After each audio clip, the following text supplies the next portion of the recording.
everyone, and welcome to another episode of Ty and Sky's Health Pub. As always, I am joined by our wonderfully awesome co-host, Sky. Sky, thank you for joining us. How are you doing today? Thank you, Ty. I'm doing wonderful, and I am very excited about this upcoming topic that we'll be discussing today, and I'm just very anxious to hear it. So please start. I'm just kidding. Your $20 is in the mail. What a perfect setup, Skylar. So we are going to be discussing, Aaron, cue some music to put us in the, cue some copyright-friendly music, rather, to put us in the mood for this one. We are going to be discussing the Legend of Zika, a link to the past. Nice work, Skylar. Way to not get us sued by changing some of those notes. Perfect work. Reggie, we love you. And now he's gone. Did you see that? He has know, bowed out. That's so sad. My body was is. ready. And his was too, but I guess not anymore. So he is no longer with us. That is sad. But at least he ended on a high note, with Breath of the Wild and the Nintendo Switch. Both wonderful. He did. He was. We're surely gonna miss him. It's definitely a big loss. Yeah. So Zika, the Legend of Zika, Zika, the Legend of Reggie, the Legend of Reggie. Yep. Zika virus is a virus that we have mentioned in passing in one of our previous episodes, where we talked about the awesome power of Skrillex to defeat the scourge that is mosquitoes. So, wonderfully shameless drop to a self-referential drop to another episode there. Check that one out to hear some mosquito bashing goodness. But Zika virus is actually a flavivirus that I didn't know much about, so I wanted to kind of look into this virus a little bit more to learn what all the hubbub was about, because I remember hearing quite a bit about it, especially like in the mid 2010s. There seemed to be a lot of talk about this, so we wanted to delve into it a little bit to let y'all know what we learned about this virus. So Zika is what's called a flavivirus, which is a wonderfully awesome name. Flavivirus makes it sound very very enticing, very much like something you'd want to eat, but it is not. like Java Juice. Yeah, exactly. like trademark that. So it causes illness in humans and is spread by mosquitoes of the genus Aedes. Like the 80s. We learned how to pronounce that, actually, between episodes, thanks to Sky. So what is the impact of Zika? Why do we even care about Zika? So Zika's infected and affected 5,754 people in the United States and D.C. to date, since we first started knowing about this virus. And in U.S. territory, so we're not talking about kind of U.S. states now, it has affected infected 37,336 people. And these are just confirmed cases of Zika. And as you learn more, as we talk about it, you'll realize that obviously not every case of somebody who is infected with Zika has been reported. So the numbers are probably higher than this, but these are the number of confirmed cases to date. And that's and for a lot of people, they're like, oh, well, you think about the U.S. population, and that doesn't seem a lot, but it's an illness that how it can be spread. It's very scary actually to see what could happen with just those 37,000 cases. It could grow. It's I think and this is what we're here today to inform you guys about too, because especially if we treat it lightly, it could grow into a much larger problem than it is currently. Yeah, and as we very much believe in the show, knowledge is power, and the thing that you may remember hearing, or the knowledge you may have about Zika virus, is this connection between a Zika virus and pregnant women, or it being particularly a problematic for pregnant women. We'll discuss why. So, what really happens if you contract Zika virus?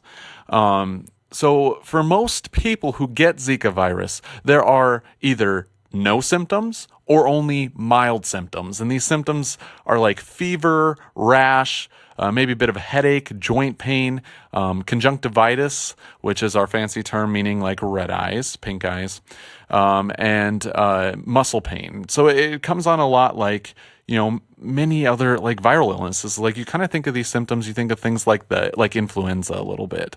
Right. So similar to that, and the symptoms only last a couple days to about 1 week. And Zika virus is rarely fatal to most people. So that's why we mentioned like the number of reported confirmed cases is probably much lower than the amount of people who are actually infected by it, because most people probably don't even go into the doctor for these mild symptoms. They just shrug it off as another viral illness and go on with their day. Right. They probably would treat it like it's the flu, or, especially, I mean, especially with something like H1N1, where you might go to the hospital to try to get it treated. If it's severe, though, yeah. I mean, if it's not severe, most of the time people will just not go in. Right, exactly. And and that's a whole other, topic of, just hospitals in general and people utilizing services or I guess the better way to say it is not utilizing services. But like you said, a lot of people just ignore it and just scratch it off. Like Jay-Z, dirt off his shoulders, right? Like it's like I'm not gonna worry about this too much. Especially like if it's just like, oh, if it's a fever, like you're not gonna overreact. And so kind of in a way, like Zika virus seems to be like the Solid Snake or the Metal Gear Solid of, kind of just sneaking way, and it's just like, no, I'm not Zika. I am just a guy with a box on my head. Please ignore me. Please. Like just ignore this, and that's okay. We have to just be very mindful of it, and it's so easy to kind of dismiss it. Especially if you're so used to, say particular time of the year, you're used to either, getting your flu shots. And then say if you do contract influenza, for example, like you might just assume it's, oh, I got the common cold, I got a flu, like there's just so many things it could be that like this could be possibly one of the last things you think it is. Oh, exactly. so, I think that has a ring to it that just makes it so like, oh man, like, why does it have to be this way? Well, why does it have to be so stealthy? Yeah, and why would we even need to worry about it? Why does the CDC worry about it, or the World Health Organization, if it's just this kind of light virus that causes a little bit of, like we said, a little bit of flu-like symptoms and is not typically fatal? Well, it's because, like we mentioned, in pregnant women, this virus can kind of take on a completely different kind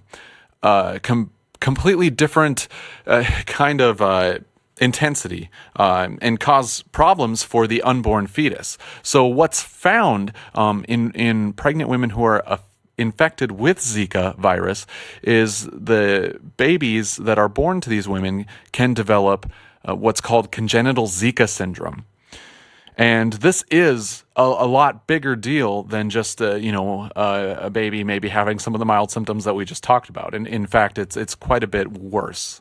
So babies who contract congenital Zika syndrome are found to have kind of what's called severe microcephaly, and that's just a term meaning that their heads are very small compared to what they should be. And in fact, the skull in a lot of these babies has been partially collapsed.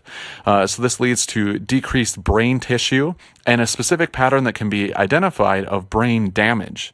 And there can actually be changes to the eyes with this congenital Zika syndrome as well, with scarring or pigment changes to the retina or the back part of the eye.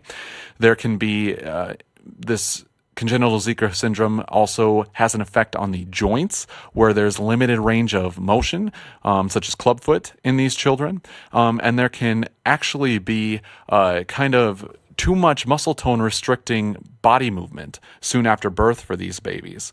So this is a much more severe problem, kind of way different problem for pregnant women, and more specifically to the babies born from pregnant women affected by this disease than it is for the general population of non-pregnant people. Definitely, and there's a lot, to talk about how many, exactly, for these birth defects, what is kind of the proportion of them in relation to the amount of women with confirmed Zika virus? Oh, exactly. infection? So yeah, say a woman's infected with Zika virus and she's pregnant. So how often would this? How many times, or at what what percentage or what frequency would we expect this to spread to the child?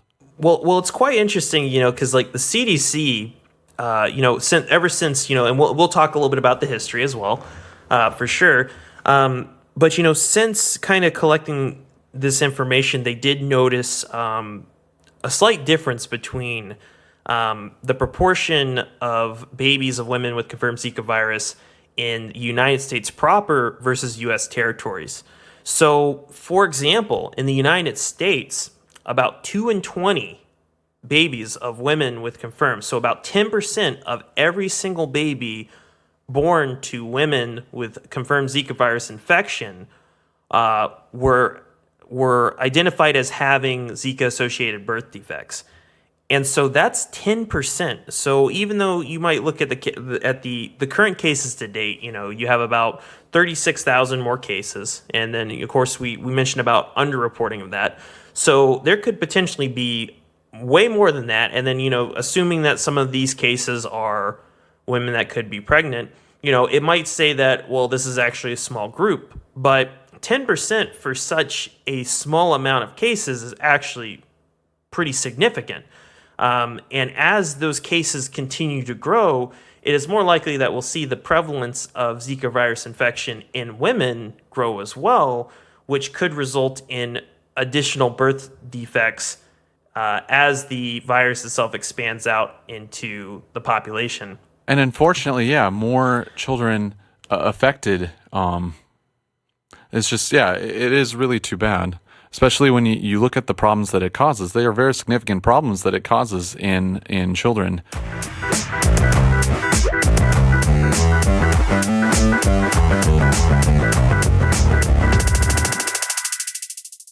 Women have come a long way, but the spotlight still only shines on the famous few.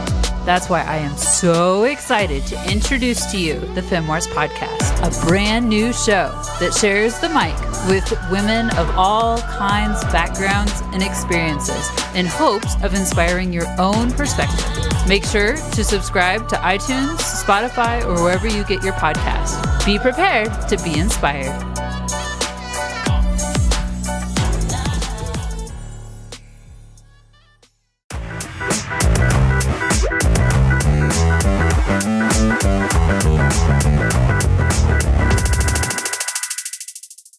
And how this is typically picked up, if you're wondering how do doctors even know if a child developed this sort of thing, typically it's picked up on screening with physical exam.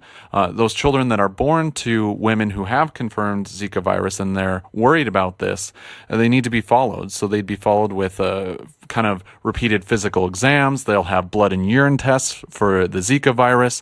There'll be multiple imaging tests like ultrasounds and MRIs done of their heads.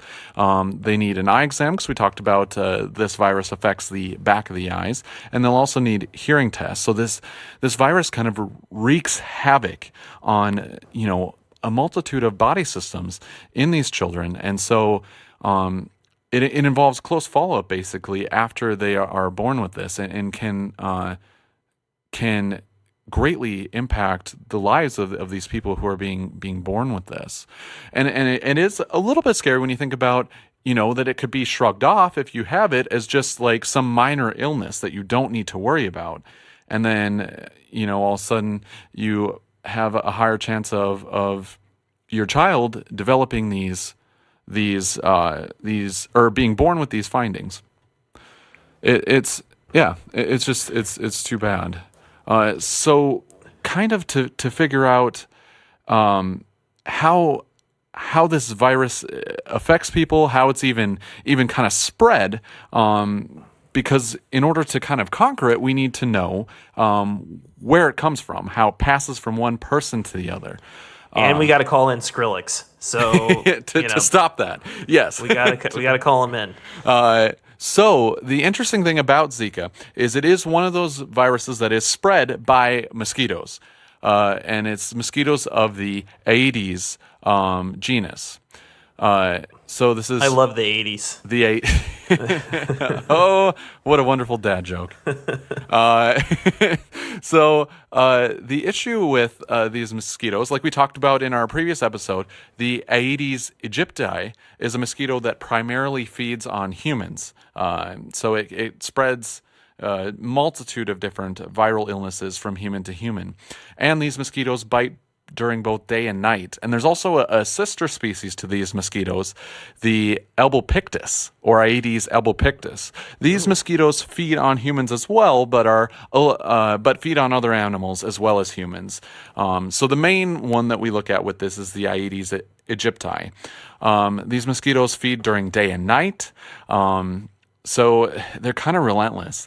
And the other interesting thing about this virus is it's not only spread by mosquitoes, but it can actually be spread human to human as well. No. Yeah. So Zika can be spread through mosquitoes, but it can be spread through vaginal, anal, or oral sex, and even the sharing of sex toys. And it can, so it can be spread before, during, or after a person has symptoms. And like we talked about, the symptoms are not even potentially all that alarming in somebody who has it. And what's been found is that Zika can actually stay present in semen longer than it stays present in other body fluids. So actually the time frame of infectivity, looking at men versus women, the infectivity is actually longer in men. Because Zika can kind of harbor itself in semen for a longer period of time. And as we mentioned, Zika can and does spread from pregnant women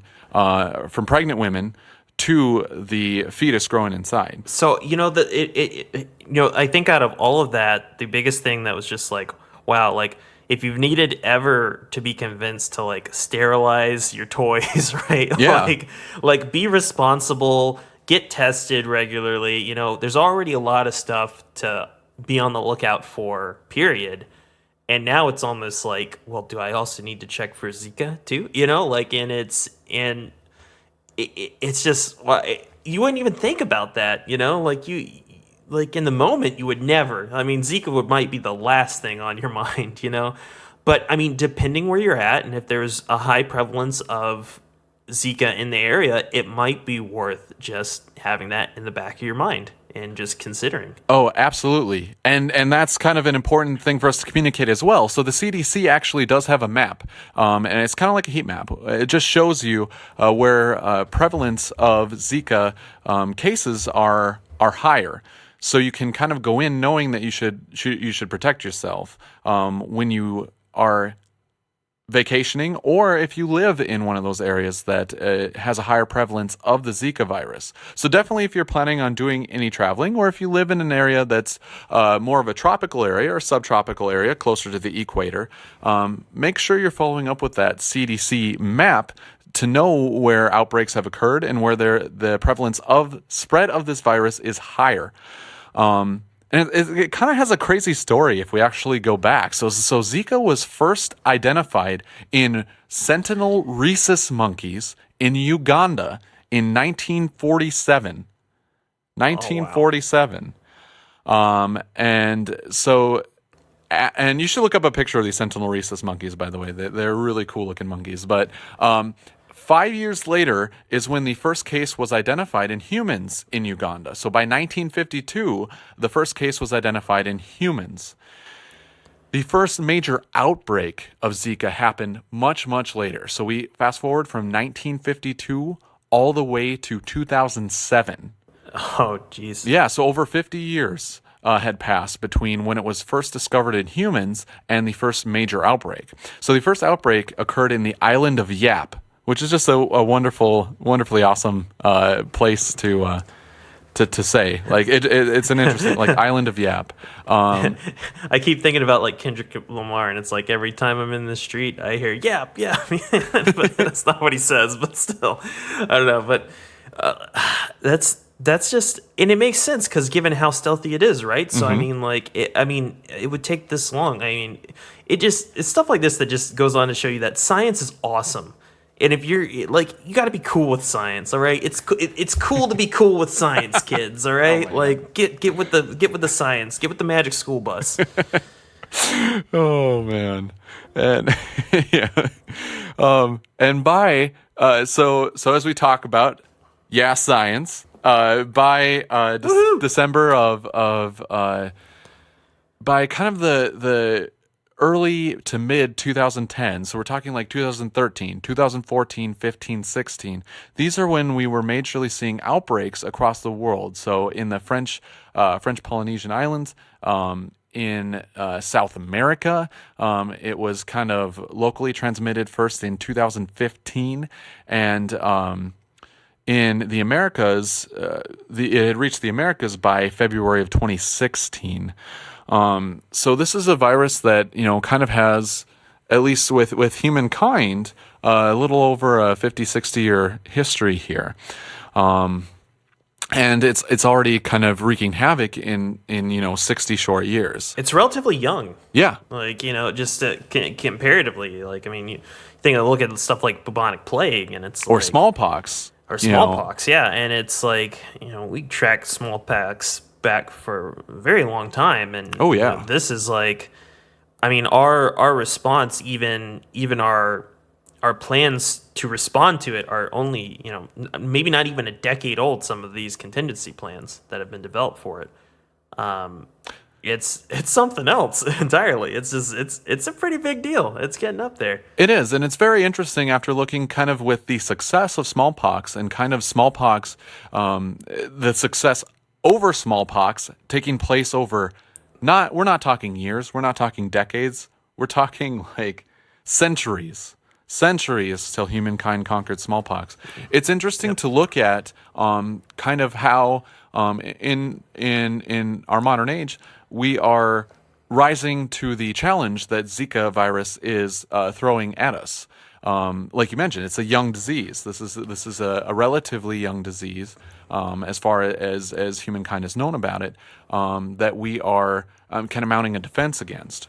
So what we found so far is that Zika can be diagnosed in blood or urine tests, and it's oftentimes just treated with rest, drinking many fluids, and Tylenol.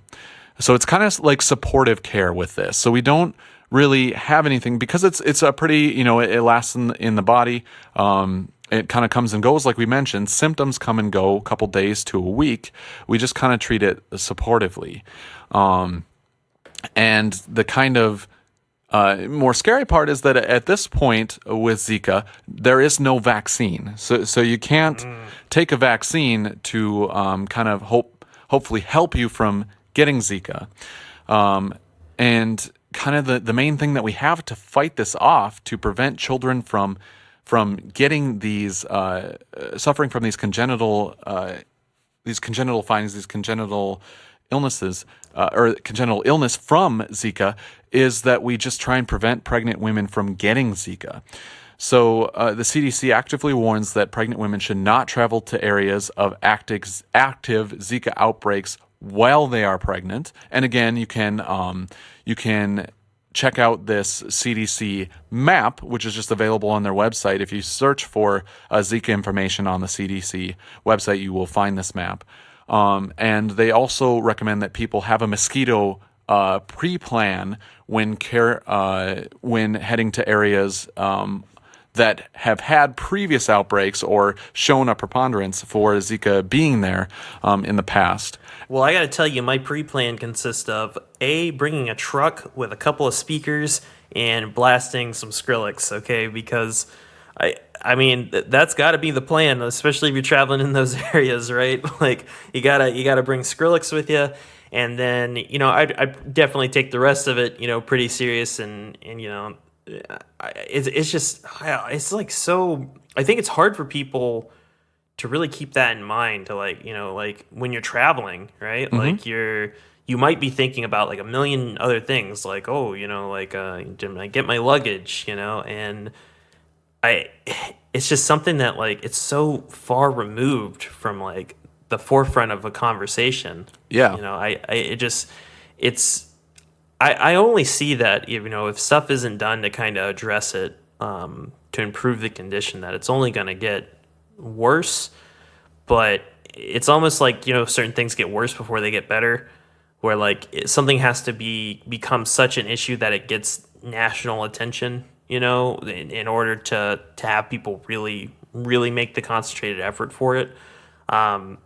So I don't know if that has to be like, some type of national campaign or what, but I'd like to see something like that. I think it'd be worth it. Well, and prevention is the forefront of I guess prevention. Stupid thing to say. Prevention is the forefront. I'm just That is one of the most intelligent things I've ever said. Prevention is the best prevention. But hey, a good offense is a good offense. I'm just kidding. I should just start coaching football. Okay, so OMG. Well, so basically, if you are pregnant or planning to potentially try and conceive a child, avoiding these areas is the best way to go about this. But also, say you're traveling there anyway, or you live there, or you have family members there, and you will be going to an area that has either had previous outbreaks of Zika or potentially a current outbreak of Zika, which, like we mentioned, if you can at all possible, try to avoid those areas, especially if you are pregnant or planning to become pregnant or trying to get pregnant. But if you're in one of those areas or come back from one of those areas, it's highly recommended by the CDC that condoms should be used by pregnant women and the partner if they travel to an area with a current or past spread of Zika, or condoms should be used by pregnant women and partner 3 months after travel to an area with a current or past spread of Zika, or 3 months after the male or both in the couple returns from a risk area, even if neither has symptoms. So this is the important part. Even if the woman herself or her partner do not have symptoms after returning from a high-risk area, they should continue to use condoms as protection for 3 months. Yep. And for if it was only the female member of the relationship, that drops to 2 months. So basically, if either both members of the couple or the male member of the couple traveled to an area with a previous Zika outbreak, they should either abstain from sex for 3 months or use condoms as protection for 3 months after returning. If it was only the female partner who had traveled to an area with a previous outbreak of Zika, or where Zika is of high prevalence area, which is again found on that CDC map, then condoms or abstinence should be used for 2 months after a female returns. And that just comes down to, like we mentioned, to kind of take it all the way back towards the beginning, Zika virus lasts longer in semen. So that's where that 3 month time frame from the CDC comes in. So and obviously if you're not just visiting, if you live in an area that's considered an at-risk area of Zika virus, you should use condoms from the start to finish of the pregnancy, or just avoid sex during pregnancy, per the CDC. Their recommendations make a lot of sense. Especially when you think about the survivability of not only Zika in sperm, but the survivability of sperm, period. Especially with regards to like pregnancy. Sperm itself can stay alive, even on the outskirts of, someone's pelvic region, right, for quite some time. Like it can, and just imagine that having Zika, it's a lot. Just be safe, guys. Just make sure, always use safe practices. Just prepare yourself. If you're traveling, if you live in areas affected by these viruses, just know about them, empower yourself, and pre-plan so that you can prevent. Because it's our best defense in this case, next to the Skrillex that Skylar was referencing. That's right. Planning ahead is the best defense. So, and even if you go down to those areas, it is always a good idea, especially if you find yourself in tropical, subtropical areas where these Aedes mosquitoes live, their territory.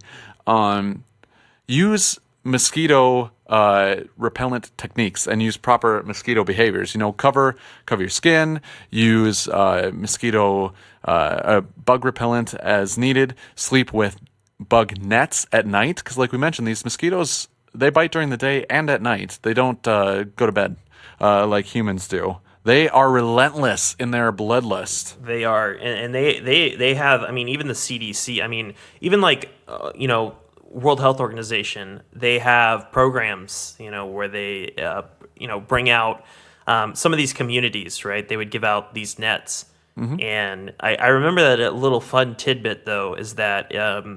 This goes about how like you should think about before implementing a solution to a problem. They gave these communities these nets, but they didn't properly educate on exactly why they should use them in a correct manner. And so they found that these communities were using them for fishing, actually. Oh, the mosquito nets. Yeah, so they were using the mosquito nets to actually fish with. And then they would kind of use it as a dual purpose, which actually kind of lowered their effectiveness, their potency. Yes, yeah. And so it was actually kind of dangerous to do that.